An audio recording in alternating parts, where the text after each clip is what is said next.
فلولا اذا بلغت الحلقوم. اللہ اکبر. پس تم کیوں لوٹا نہیں دیتے جب روح حلق تک پہنچ جاتی ہے. وانتم حینئذ تنظرون, اور تم اس وقت دیکھ رہے ہوتے ہو. اللہ تعالیٰ ماتا ہے جب ایک بندہ نزع کے عالم میں ہوتا ہے تو اگر تمہارے اندر کوئی طاقت ہے تو روح دوبارہ ڈال دو نا اس میں. ہائے ہائے ہائے, تسی بھاویں کہندے ہو شیخ عبد القادر جیلانی نے انج کر کے روح کڈی پھر پا چھڑی مردہ زندہ کر لیا, او کہانی ہے بھائی. شیخ عبد القادر جیلانی اپنی نہیں روح روک سکتے تھے, اور کسی دی کے روکن گے. اللہ تعالیٰ ماتا ہے جب تم نزع کے عالم میں ایک مردے کے پاس بیٹھے ہوتے ہو اور اس کی روح نکل رہی ہوتی ہے تو کیوں نہیں ڈال دیتے دوبارہ. اب جس نے قرآن نہیں پڑھا گا اس کو تو وہ کہانیاں بڑی اچھی لگیں گی, سبحان اللہ ہی کہے گا نا. ہم سنیں گے تو ہم کہیں گے لعنت اللہ علی الکاذبین, جھوٹوں پہ اللہ کی لعنت. کیوں نہیں لٹا دیتے جب روح حلق تک پہنچ جاتی ہے. وانتم حینئذ تنظرون, اور تم اس وقت بیٹھے دیکھ رہے ہوتے ہو. ونحن اقرب الیہ منکم ولکن لا تبصرون, اور ہم اس مرنے والے شخص کے تم سے بھی زیادہ قریب ہوتے ہیں لیکن تمہیں نظر نہیں آتے. ہائے ہائے ہائے ہائے, ہم اس وقت تم سے بھی زیادہ اس کے قریب ہوتے ہیں. نحن اقرب الیہ من حبل الورید, اللہ ہماری رگ جان سے بھی زیادہ ہمارے قریب ہے. اور ظاہر ہے موت کے وقت تو واقعی سب کچھ نظر آ جاتا ہے نا انسان کو. جو اہل جنت ہیں ان کو جنتی فرشتے نظر آتے ہیں. وہ آپ میرا عذاب قبر والا مسئلہ 117A اور B دیکھیں, اس کا جو B پورشن میں نے 17 حدیث کہ ایک نیک بندے کی روح جب نکلتی ہے کس طرح فرشتے آ کے اس کو پروٹوکول دیتے ہیں, اس کو تو وہیں پتہ چل جاتا ہے سر. اور جو اہل جہنم میں سے اس کے ساتھ اس وقت کیا ہوتا ہے, تو واقعی اس کو جب فرشتے نظر آتے ہیں تو گویا وہ اپنے خدا کو دیکھ لیتا ہے. اس کی قدرتیں جو چھپی ہوئی تھی اس کے اوپر عیاں ہو جاتی ہیں. اللہ تعالیٰ فرماتا ہے ہم تمہارے بھی زیادہ مردے کے قریب ہوتے ہیں اس مرنے والے کے. فلولا ان کنتم غیر مدینین, پس اگر تم کسی کے پابند حکم نہیں ہو, ترجعونہا ان کنتم صادقین, تو تم مرنے والے کی روح کیوں نہیں لوٹا دیتے اگر تم سچے ہو. اگر تم سمجھتے ہو تم ہی عالی نال ہو اور تم اتنے متکبر ہو تو اس مرنے والے, یعنی یہ سب سے بڑی مصیبت ہے. میرا یوٹیوب پہ ایک کلپ ہے وہ آپ ضرور دیکھیں.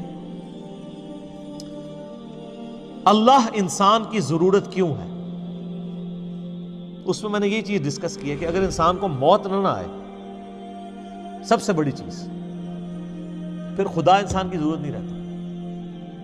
اور اگر انسان کو کوئی پریشانی نہ آئے خدا انسان کی ضرورت نہیں رہتا.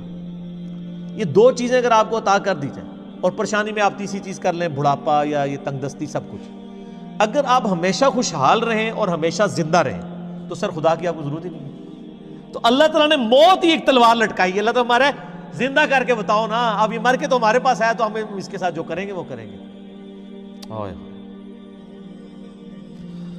فَأَمَّا إِن كَانَ مِنَ الْمُقَرَّبِينَ, اب وہ مرنے والا اگر تو ہوا اللہ کے نیک بندوں میں, فَرَوْحٌ وَرَيْحَانٌ وَجَنَّةُ نَعِيمٌ, تو اس کے لیے تو پھر خوشبودار غذائیں اور سرور والی جنت ہوگی.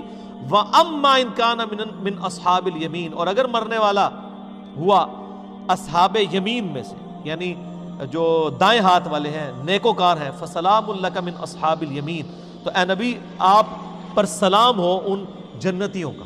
یہ اللہ تعالیٰ نے اپنے نبی علیہ السلام کو ایک پروٹوکول دیا ہے اس آیت کے اندر کہ اہل جنت کا سلام ہو اے نبی صلی اللہ علیہ وسلم آپ کے اوپر, یعنی آپ ظاہر جنت کے دولہا ہیں نا جی. وَأَمَّا إِن كَانَ مِنَ الْمُكَذِّبِينَ, اور اگر وہ مرنے والا ہوا گناہگار, گمراہ, جھٹلانے والا, المکذبین الضالین, رائے حق سے بھٹکنے والا, فنزل من حمیم, تو اس کی پھر مہمان نوازی ہوگی کھولتے ہوئے پانی سے, وتصلیۃ جحیم, اور داخل ہونا پڑے گا اسے بھڑکتی ہوئی دوزخ کی آگ میں. ان ھذا لہو حق الیقین, بے شک جو ہم تم سے بیان کر رہے ہیں یہ حق ہے, یقیناً ایسا ہی ہوگا. سر یہ ہے بات, آخرت کے اوپر یقین کرنا ضروری ہے اپنا قبلہ درست کرنے کے لیے. اسی لیے دیکھیں قرآن کے سٹارٹ میں آیا ہے اللہ پر ایمان, لیکن آخرت کا جب ذکر ہے وَبِالْآخِرَةِ هُمْ يُوقِنُونَ, آخرت پہ یقین ہوگا تو انسان کا قبلہ درست ہوگا. تو اللہ تمہارا یہ کوئی سٹوری بک نہیں ہے جو میں پڑھ رہا ہوں, یہ آپ کو قیامت کے دن کی ویڈیو پہلے ہی چلا کے بتا رہا ہوں. فَسَبِّحْ بِاسْمِ رَبِّكَ الْعَظِيمِ, تو اے نبی علیہ السلام پاکی بیان کیجئے اپنے رب کے نام کی جو بڑی عظمت والا ہے. الحمدللہ.